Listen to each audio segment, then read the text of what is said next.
سلام دوستان، خوش اومدید به یه قسمت از آموزش های رزین دیگه. توی این قسمت قراره با قالب گوشواره و قالب گل سر یه محصول زیبای رزینی بسازیم.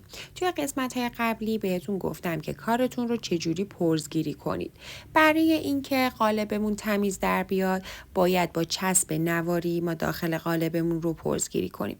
ولی اگه خیلی وقت هستش که با قالبتون کار نکردید، قبلش قالبتون رو با آب و مایع بشورید، خشکش کنید و بعد شروع کنید با چسب پرزگیری کردن که در آخر خروجی کارتون یه خروجی تمیز و بدون پرز باشه.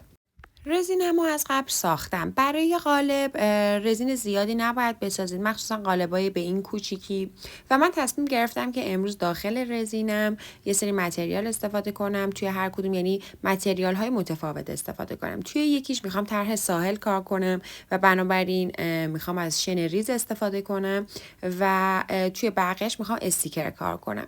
توی این قالبم که میخوام طرح دریا رو کار کنم، میام یه مقداری شنی که حالا میخوام توی قالبم باشه رو کف دستم میریزم و شروع میکنم یه قسمت هایی از قالبم رو شن میریزم قبل از اینکه رزینم رو خالی کنم. چون اگر بیایید اول رزین رو بریزید بعد شنمون رو اضافه کنیم، شنمون میاد روی سطح قالبمون و در آخر خروجی که بهمون میده خروجی زبریه، به خاطر اینکه شن روی رزین خشک میشه و در آخر که میخواید از قالب در بیارید یه طرف کارتون خیلی تیز و برنده میشه، به خاطر اینکه شن ها اومده روی سطح کار خشک شده. پس بنابراین به خاطر اینکه این مشکل برای کارمون پیش نیاد باید از قبلش متریال داخلش رو اضافه کنیم، مثل قسمت های قبلی که بهتون گل خشک آموزش دادم و اول گل خشکم رو کار گذاشتم توی قالبم و بعد رزینم رو بهش اضافه کردم که اون سنگینی رزین باعث بشه که متریال من کف قالبم بمونه و در آخر خروجی بهتری رو بهم بده. پس حتما موقع اضافه کردن متریال به داخل قالبتون به این نکته توجه بکنید. من یه سری از صدفای ریزی که خب دم دستم بود رو داخل قالب گذاشتم که در آخر خروجی بهتری بهم بده و همینطور که میبینید با صبر و حوصله یه سری از قسمت‌های قالبم رو دارم شن کار میکنم. تا زمانی که دارم روی قالبم کار میکنم رزینم هم یه کوچولو خودشو گرفته و از اون حالت شل مانند یه مقدار ژله‌ای تر شده و سفت‌تر شده. رزینم رو میام تقسیم میکنم توی لیوان‌های مختلف، چون هم میخوام رزین رنگی درست کنم هم میخوام رزین بیرنگ داشته باشم. پس بنابراین برای درست کردن رنگ‌های متفاوت باید رزینمون رو توی لیوان‌های حالا به هر تعدادی که نیاز داریم رنگ بسازیم تقسیم کنیم. من الان میخوام 2 تا رنگ داشته باشم. توی یکیش میخوام آبی جوهری اضافه کنم چون میخوام کارم شیشه‌ای باشه و اون یکی لیوانم هم میذارم رزین بیرنگ بمونه، چون که میخوام اون قسمتایی که شن کار کردم رو رزین بیرنگ بریزم. رنگ جوهری شما هر چقدر داخل کارتون بریزید باز در آخر خروجی شیشه‌ای میشه و اون طرف کارتون معلوم میشه. اما خب باز میتونید کم رنگ پر رنگش کنید، درسته که از اون ور کارتون مشخصه ولی خب بستگی داره که چند قطره توی کارتون بریزید. من چون حجم رزینم هم کم بود و میخواستم یه آبی نه خیلی تیره باشه نه خیلی روشن، 2 قطره توی این حجم رزین خالی کردم. حالا اگه شما میخواین تیره تر باشه باید تعداد قطره های جوهریتون توی لیوان رزینتون بیشتر باشه.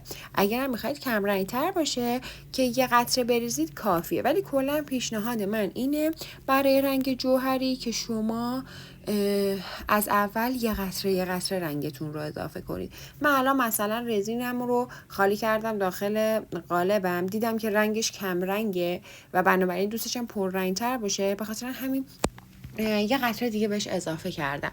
ولی در آخر باید مواظب باشید چیزهایی که مثل گوشواره جفت هستش رنگاش با هم متفاوت نشه. یعنی من الان اون یکی قالبم رو رزین ریختم و دیدم خب یکم کم رنگه، اومدم توی این یکی قالب جوهری اضافه کردم، ولی حواسم به این نکته بودش که این یکی گوشوارم از اون یکی پررنگتر یا کم رنگتر نشه. به خاطر همین از این یکی رزین دومیه که درست کردم رنگ بیشتری روش ریختم، اومدم توی قالب اولیم هم ریختم که اون هم پررنگ بشه. و بعدش میام با رزین بیرنگم که جدا کرده بودم در اول کار روی قسمت شنهام به آرومی شروع میکنم رزین بیرنگم رو ریختن، چون نباید رزین از داخل قالبتون بریزه بیرون، کثیف میشه، رزین بیشتری مصرف میشه و در آخر خروجی که حالا شما از قالبتون میگیرید براتون پرزحمت تر میشه. باید سنباده بزنید، کار رو از اول دوباره تمیز کنید که خوب در بیاد. پس بنابراین سعی کنید که از اول کار شما تمیز کار کنید. خب الان میریم سراغ این یکی قالبمون. توی این یکی قالبم میخوام از استیکر استفاده کنم. شما استیکرها رو میتونید از جاهایی که متریال رزین دارن رو تهیه کنید. استیکرهایی که من امروز برای این قالبم استفاده میخوام بکنم از بین استیکرهایی که دارم استیکر توت فرنگی و آووکادو، چون به نظرم خیلی بامزه می اومدن و در آخر فکر میکنم خروجی خوشگلی بهمون بده.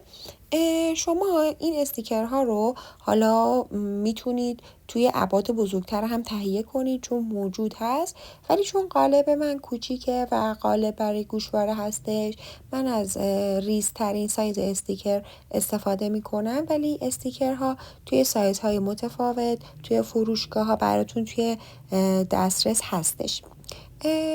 همونجوری که میبینید من استیکرم رو، حالا شما میتونید دونه‌ای بذارید، من استیکرم رو یه قسمت‌هایی از قالبم میریزم و حالا در آخر میام با دست مرتبشون میکنم.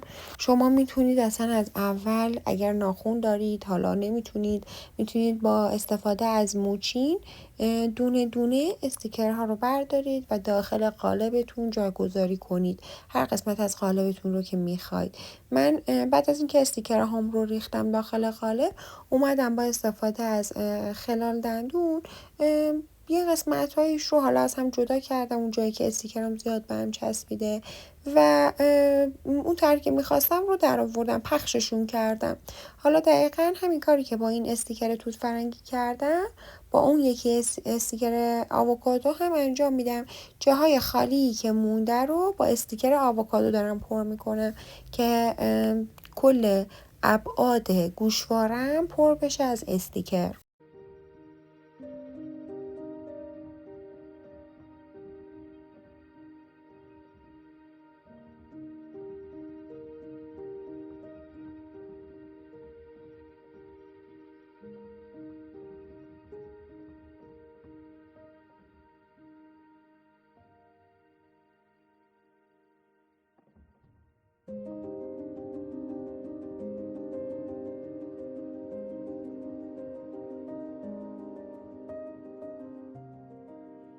بعد از اینکه استیکراتون رو جاگذاری کردید رزینتون رو باید بریزید. من میخوام داخل قالبم از رزین بیرنگ استفاده کنم، به خاطر اینکه وقتی داخل قالب شما استیکر یا چیزی کار میکنید، توی قسمت های قبلی هم بهتون گفتم که از رزین بیرنگ بعد استفاده کنید که اون متریال داخل قالب خودش رو نشون بده. من از رزین بیرنگ استفاده میکنم که استیکرام خودش رو نشون بده، ولی اگه بخوام یه توناژ رنگی داشته باشه، مثلا یه توناژ صورتی بهش بدم، میتونم از رنگ جوهری قرمز کمتر از یک قطره، حتی یعنی مثلا 1/4 یک قطره بریزم داخل رزینم، یه کوچولو همش بزنم و بریزم داخل قالبم که یه توناژ کمرنگی داشته باشه. ولی این حالا برای کسایی که اگه میخوان یه کوچولو گوشوارشون رنگی باشه، ولی من میخواستم گوشوارم سفید باشه با استیکرهای رنگی، این دیگه کاملا سلیقه‌ایه. کلا شما چیزهایی که داخل قالبتون کار میکنید همش سلیقه‌ایه، هر چیزی که خودتون دوست دارید، خلاقیت خودتون هستش. بعد از اینکه رزین رو داخل قالبم ریختم، حالا یه قسمت‌هایش اگر کم بود یا استیکرام جابجا شد، دوباره میتونم با استفاده از چوب بستنی یا همون خلال دندون میتونم استیکرم رو داخلش جابجا کنم. در آخرم نوبت میرسه به حبابگیری با ترش یا همین فندک اتمی های بزرگ که اسمش ترش هستش. میام خیلی آروم با حرارت خیلی کم بهشون یه شوکی میدم با داغی با گرما که حباب های روی کارم گرفته بشه. به این کار میگن حبابگیری. در آخرم بهشون زمان میدم بین 12 تا 24 ساعت که کامل خودش رو بگیره.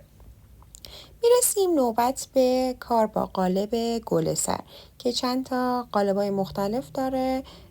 من حالا تصمیم گرفتم که یکیش رو براتون کار کنم که شما ببینید و میخوام ست در بیارم با گوشواره دریام. یعنی میخوام داخلش از متریال شن و اون رنگ آبیم که از گوشوارم مونده بود این رو بسازم و ست در بیارم. شما میتونید خیلی قشنگ چیزهایی که حالا میسازین رو گوشواره، گردنبند، انگشتر، هر اکسسوری رو که میسازید میتونید با گرفتن قالب گل سر و یه نمونه زدن از اون کار ست در بیارید گل سرتون رو با اکسسوریتون.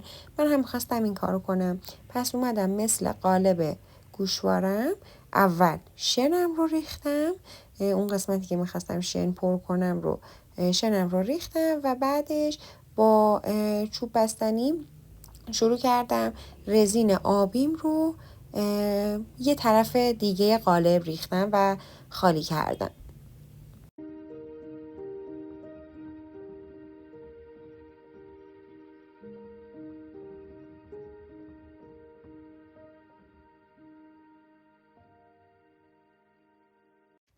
بازم بهش زمان میدیم تا 12 ساعت کامل خودش رو بگیره و در آخر از قالب خارجشون میکنیم.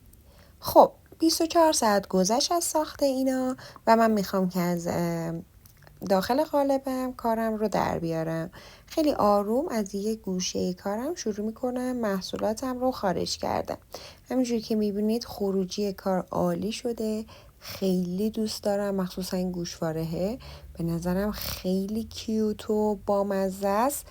و نوبت میرسه به قالب دریامون، گوشواره دریامون که در آخر بچه ها میتونید شما این آویزای گوشواره رو بگیرید از همین جایی که متریال رزینتون رو میگیرید و با چسب یه قسمت از گوشوارتون بچسبونید که بتونید به راحتی آویزون به گوشتون بکنید.